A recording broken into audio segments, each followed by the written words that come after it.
Assalamualaikum warahmatullahi wabarakatuh. Baik, saya di sini akan menjawab pertanyaan studi kasus dari tanggung jawab hukum akuntan publik. Yang pertama ada analisis kesenjangan ekspektasi. Inti konsepnya, expectation gap atau analisis kesenjangan ekspektasi adalah selisih antara apa yang publik harapkan dari audit dan apa yang secara profesional atau standar audit sebenarnya ditetapkan auditor untuk lakukan. Komponennya, pertama performance gap atau auditor tidak melakukan sesuai standar. Yang kedua ada deficiency of standard atau public understanding gap atau publik mengharapkan lebih dari apa standar mengamanatkan. MIS menjamin kelangsungan usaha, mendeteksi semua fraud. Adapun analisis skenario-nya, PT Tambang Makmur, kantor akuntan publiknya menerbitkan WTP. 3 bulan kemudian perusahaan mengalami kerugian besar dan restrukturisasi. Investor retail marah mengajukan class action dan alasan WTP seharusnya menjamin kesehatan finansial atau operasional. Perbedaan antara business failure atau gagal usaha karena kondisi ekonomi atau komoditas dan audit failure kelalaian auditor atau penipuan yang menyebabkan opini salah. Itu harus dibedakan. Nah, penjelasan rincinya, pertama, business failure atau entitas gagal bertahan tidak otomatis menunjukkan audit gagal. Auditor menilai kewajaran laporan keuangan pada tanggal laporan, bukan prospek masa depan. Yang kedua ada audit failure.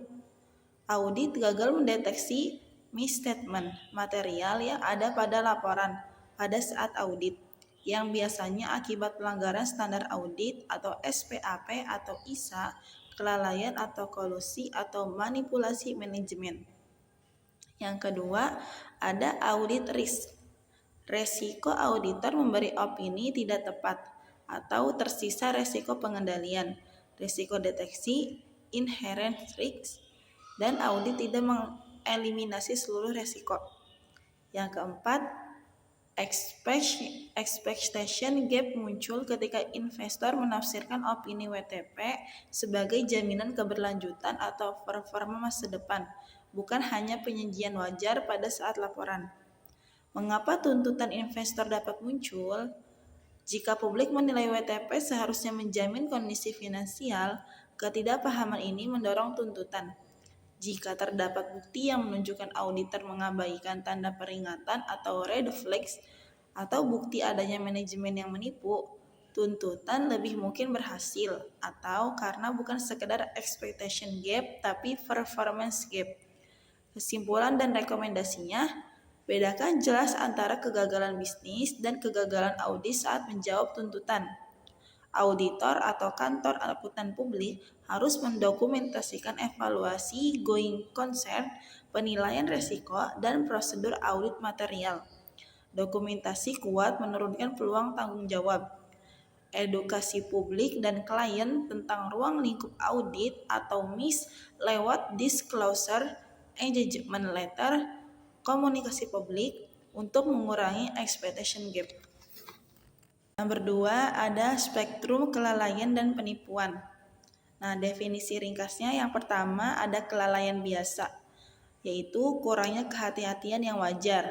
Auditor tidak memahami standar kehati-hatian biasanya. Yang kedua ada kelalaian berat. Kelalaian jauh melebihi standar wajar, pengabaian yang jelas terhadap kewajiban profesional. Yang ketiga ada penipuan konstruktif. Tindakan yang menunjukkan kecerobohan luar biasa dan niat yang disimpulkan menyebabkan kerugian, walaupun tidak ada unsur niat untuk menipu. Yang keempat ada penipuan, yaitu perbuatan sadar dan disengaja untuk menipu. Nah, klasifikasi tindakan auditor senior pada skenario, yaitu auditor senior menghadapi deadline untuk hemat waktu. Ia tidak melakukan prosedur konfirmasi piutang material, hanya mengandalkan pernyataan lisan CFO. Ternyata sebagian besar piutang fiktif. Auditor sadar mengabaikan standar SPAP. Nah, analisisnya, tindakan tidak melakukan prosedur konfirmasi material atau kelalaian serius atau gross negligence karena mengabaikan prosedur audit yang jelas diperlukan untuk bukti. Jika auditor menyadari adanya indikasi piutang fiktif, tetapi tetap menutupi atau menyatakan seolah-olah sudah diperiksa, ini bisa beralih ke constructive fraud. Jika ada bukti bahwa auditor berkolusi dengan manajemen atau secara sadar menyembunyikan fakta, maka penipuan bisa ditemukan. Mengapa perbedaan penting? Karena tingkat kelalaian menentukan pertama standar pembuktian dalam litigasi. Kedua, janji jenis saksi perdata, denda profesional, pidana dalam kasus fraud tertentu.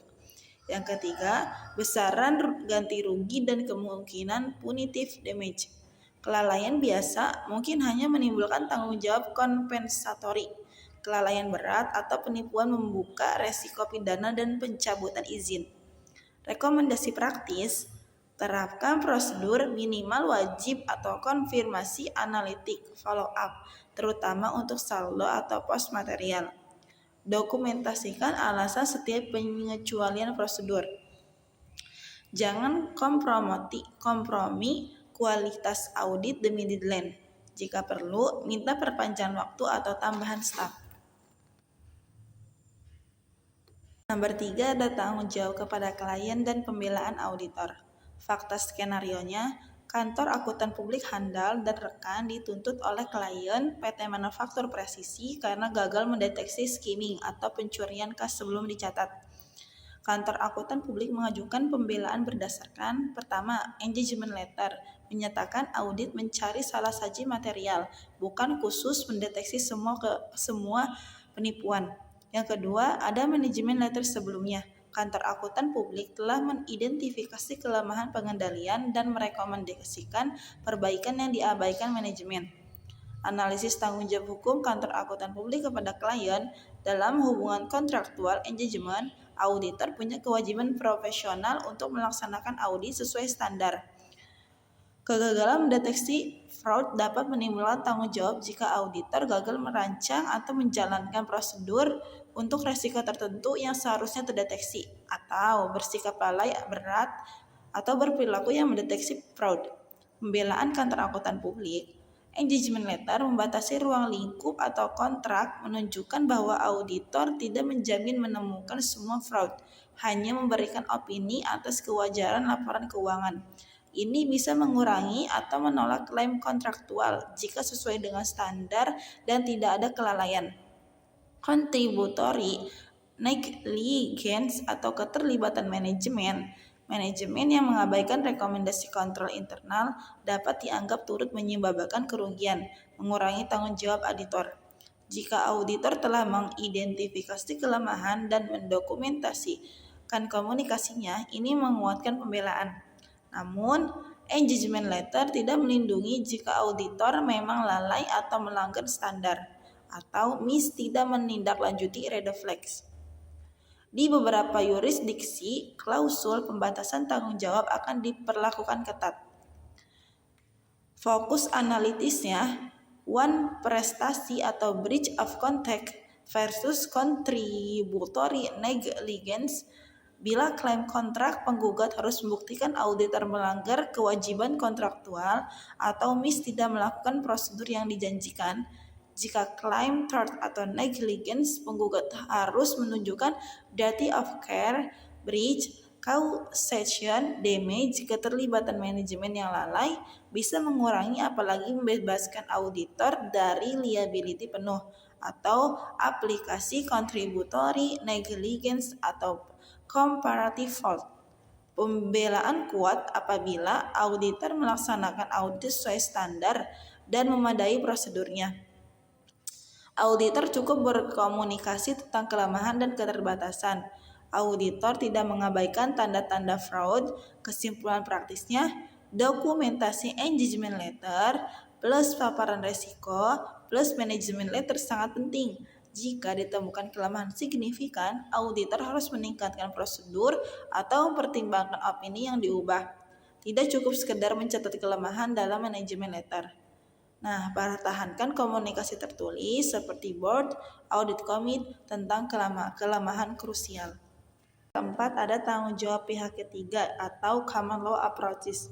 3 doktrin utamanya. Yang pertama ada Ultramer versus Stokes. Prinsip konservatifnya, auditor bertanggung jawab terutama kepada pihak yang memiliki contractual privity atau penerima manfaat yang jelas atau terbatas, liability terbatas bila ada hubungan dekat atau tertuju.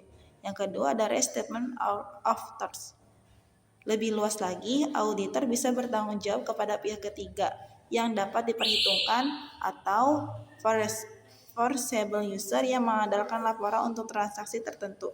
Yang ketiga ada Doctrine of Foreseeable User, versi lain yang memfokuskan pada apakah auditor dapat prediksi pengguna laporan oleh pihak ketiga tertentu. Penerapan ke skenario kantor akuntan publik tulus dan sindikasi bank. Fakta, laporan audit WTP digunakan oleh klien atau PT Properti Megah untuk pengajuan pinjaman sindikasi Bank ABC. Laporan WTP terbit, sindikasi memberikan pinjaman suatu tahun, kemudian terungkap oleh salah saji material. Sindikasi menurut kantor akuntan publik atas dasar kelalaian. Terapkan doktrinnya. Yang pertama, ultrames approach. Jika bank-bank menerima, bukan penerima yang secara khusus ditujukan atau tidak ada privity, kemungkinan tuntutan gagal kecuali bank dapat membuktikan ada hubungan khusus. Nah, yang kedua, restatement atau foreseeable user. Jika auditor tahu atau seharusnya tahu laporan akan digunakan untuk mendapatkan pinjaman oleh sindikasi, doktrin ini memungkinkan tanggung jawab yang lebih luas, bank sebagai pengguna yang dapat diperkirakan. Yang ketiga ada foreseeable user. Doktrin ini menilai apakah sindikasi adalah kelompok pengguna yang wajar dapat diperkirakan. Karena sindikasi biasanya mengandalkan laporan audit untuk underwriting. Klaim lebih berpeluang berhasil dibanding ultramers. Doktrin yang paling relevan bergantung pada fakta. Apakah auditor mengetahui tujuan khusus laporan? Apakah auditor memiliki komunikasi langsung dengan bank atau perjanjian tertulis? Seberapa besar keterikatan antara auditor dan pihak ketiga? Doktrin yang paling relevan atau adil di konteks ini, dalam konteks sindikasi perbankan, foreseeable user atau restatement approach seringkali lebih relevan karena auditor biasanya mengetahui bahwa laporan digunakan untuk tujuan pembiayaan eksternal. Oleh karena itu, tanggung jawab auditor kepada sindikasi dapat diwajibkan jika terdapat kelalaian signifikan. Kiat praktis untuk auditor. Bisa, laporan akan digunakan untuk tujuan pembiayaan. Auditor harus pertama menanyakan dan mendokumentasikan tujuan penggunaan laporan. Yang kedua, memastikan perjanjian atau pernyataan tertulis yang membatasi tanggung jawab jika ingin dan mempertimbangkan tambahan prosedur atau representasi. Yang ketiga, menilai apakah perlu komunikasi langsung ke credit providers atau modifikasi laporan consent to use. Berlima, ada tanggung jawab hukum di pasar modal. Di pasar modal atau IPO, auditor atau penerbit bertanggung jawab secara ketat karena prospektus disampaikan ke publik investor. Undang-Undang Sekuritas AS mengenakan tanggung jawab strict liability terhadap material misstatements atau omission dalam dokumen pendaftaran. Perbedaan utama antara IPO dan audit reguler. IPO, dokumen dipublikasikan ke publik luas. Investor mengandalkan prospektus, beban pembuktian seringkali lebih berat untuk auditor. Audit reguler atau keuangan perusahaan non-IPO, tanggung jawab lebih berbasis kontrak atau tort biasa. Pihak ketiga harus menunjukkan kelalaian untuk berhasil. Secara spesifik, apa yang dibuktikan oleh investor untuk kantor akuntan publik? Dalam konteks perbandingan dengan Securities Act 1933, investor di IPO harus menunjukkan bahwa prospektus mengundang misstatement material atau omission. Setelah itu, burden bergeser ke penanggung jawab untuk menunjukkan defense. Di yurisdiksi non-AS, prinsip serupa dapat berlaku. Pembeli saham dapat menuntut jika dapat menunjukkan laporan audit yang salah secara material dan menyebabkan kerugian. Beban pembuktian bisa berbeda tergantung hukum nasional. Untuk membebaskan diri dari tanggung jawab, kantor akuntan publik harus menunjukkan pertama telah melakukan due diligence dan audit sesuai standar, atau tidak ada hubungan sebab akibat antara audit dan keputusan investor. Apa pembelaan atau penjelasan yang harus KAP berikan? Tunjukkan prosedur audit yang memadai, dokumentasi due diligence, dan komunikasi dengan underwriter atau issuer. Tunjukkan bahwa investor tidak memenuhi unsur pembuktian. Di beberapa sistem hukum, auditor dapat menggunakan defense of sister, tidak ada niat menipu, atau bahwa kesalahan bukan material. Rekomendasi praktisnya, untuk IPO, auditor harus meningkatkan prosedur audit, memperluas dokumentasi, melakukan due diligence tambahan yang diminta underwriter atau regulator. Nah, pertimbangkan klausul persetujuan penggunaan laporan audit dalam prospektus dan evaluasi asuransi PI atau professional indemnity untuk risiko IPO. Nomor 6 ada tanggung jawab di pasar sekunder dan konsep scanter. Konteks investor membeli saham di pasar sekunder setelah laporan tahunan yang diaudit menunjukkan laba mengesankan. 6 bulan kemudian perusahaan restatement besar membuat saham rugi, atau investor menuntut kantor akuntan publik yang mengaudit laporan tersebut. Tanggung jawab auditor pada perdagangan sekunder itu mengacu pada prinsip Securities Exchange Act 1934 dan Rule 10b5 AS sebagai rujukan. Di pasar sekunder, tuntutan biasanya berdasarkan fraud in connection with the purchase or sale of securities. Unsur umum, misrepresentation or omission of material fact. Perbedaan beban pembuktian antara pasar dan sekunder dan IPO. IPO terutamanya strict liability atau sekitar strict standar, atau pembuktian lebih memihak investor. Adapun sekunder atau Rule 10b5, investor umumnya harus menunjukkan scanter atau kesenjangan niat untuk menuntut auditor atas fraud 10b5. Namun, dalam beberapa kasus kelalaian berat yang mendekati scanter dapat dipertimbangkan. Konsep scanter dan Hochschild. Scanter, niat untuk menipu atau pengetahuan tentang pernyataan palsu atau pengabaian menunjukkan niat jahat. Akibatnya, investor harus menunjukkan bahwa auditor bertindak dengan niat curang atau setidaknya dengan ketidakhati-hatian yang sangat berat, bukan sekadar kesalahan. Mengapa auditor sering kali sulit dipidana di pasar sekunder? Karena penggugat harus membuktikan scanter dan recklessness yang tinggi. Auditor harus lalai atau ordinary negligence, umumnya tidak memenuhi standar scanter. Praktik pertahanan auditor, dokumentasi lengkap, bukti prosedur, komunikasi tentang risiko, menunjukkan tidak ada pengetahuan. Jika ada tanda peringatan atau red flags yang diabaikan, resiko scanter meningkat, auditor harus segera menindaklanjuti. 7 ada tanggung jawab pidana atau criminal liability akuntan publik. Perbedaan civil liability dan criminal liability. Pertama, civil liability atau perdata, yaitu kompensasi material atau ganti rugi untuk korban. Unsur yang dibuktikan yaitu dati, breach, caution. Standar pembuktiannya preponderance of evidence. Criminal liability atau pidana, tindakan yang dilarang oleh undang-undang pidana. Konsekuensinya denda, penjara, pencabutan izin. Unsur yang harus dibuktikannya perbuatan dan niat atau pengetahuan. Standar pembuktiannya yaitu sangat tinggi. Analisis tindakan partner KAP dalam konteks pidana, yaitu pertama kasus. Dalam penyelidikan dugaan korupsi, partner diduga menghancurkan dokumen atau menghapus KAA digital dan email. Potensi obstruction of justice atau penghilangan bukti.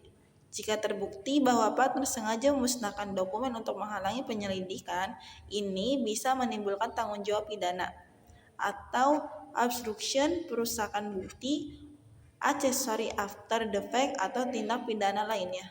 Faktor yang dilihat penuntut, apakah ada niat atau mens rea untuk menghalangi penyelidikan, apakah tindakan tersebut menyebabkan kerugian pada proses hukum, adakah bukti dokumenter atau forensik yang mendukung penghilangan terencana, analisis apakah auditor yang awalnya lalai juga bisa dipidana. Jika auditor hanya lalai atau tidak sengaja, biasanya tanggung jawabnya bersifat perdata atau tidak pidana. Namun, jika ada tindakan aktif untuk menyembunyikan kebenaran atau musnahkan bukti setelah pengetahuan investigasi, unsur pidana terpenuhi. Rekomendasi, jangan menghapus atau merusak dokumen. Jaga kind of custody dan retensi dokumen sesuai kebijakan. Jika menerima permintaan ilegal atau mismanagement minta menghapus bukti, tolak dan catat permintaan, laporkan ke tingkat atas atau komite etika. Pelatihan anti korupsi dan kebijakan whistleblowing di kantor akuntan publik. Yang kedelapan ada respon profesi dan regulator terhadap resiko litigasi. Permasalahannya, peningkatan tuntutan hukum terhadap akuntan publik, resiko tinggi kenaikan premi asuransi PI, rusaknya reputasi, menurunnya ketersediaan jasa audit.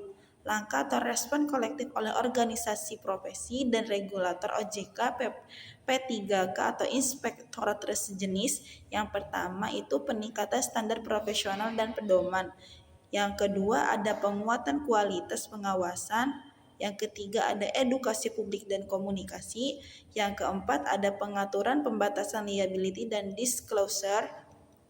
Yang kelima ada peningkatan kapasitas litigasi dan medikasi. Yang keenam ada penguatan asuransi dan mekanisme keuangan. Yang ketujuh ada peningkatan etika dan disiplin profesi. Yang kedelapan ada kolaborasi dengan regulator pasar modal.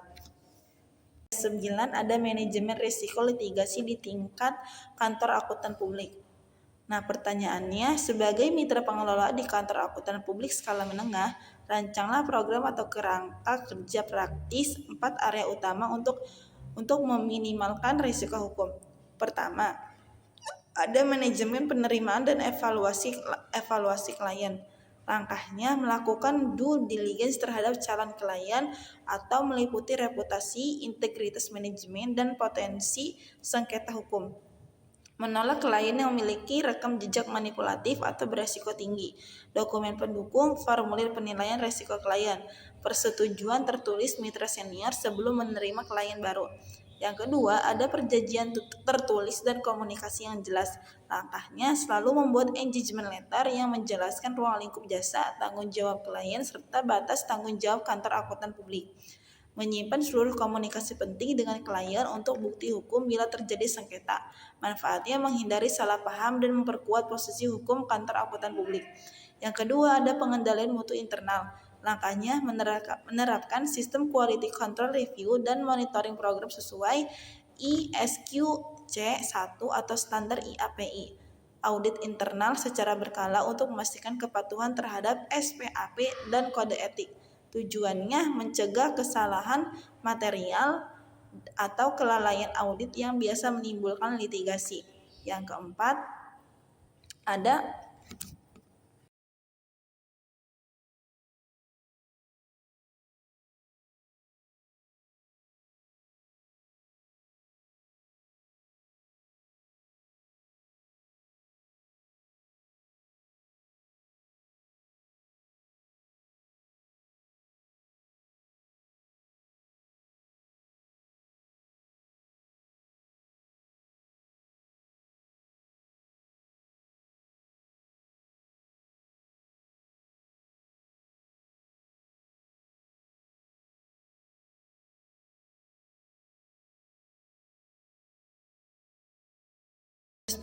studi kasus komprehensif, jasa non audit dan pihak ketiga.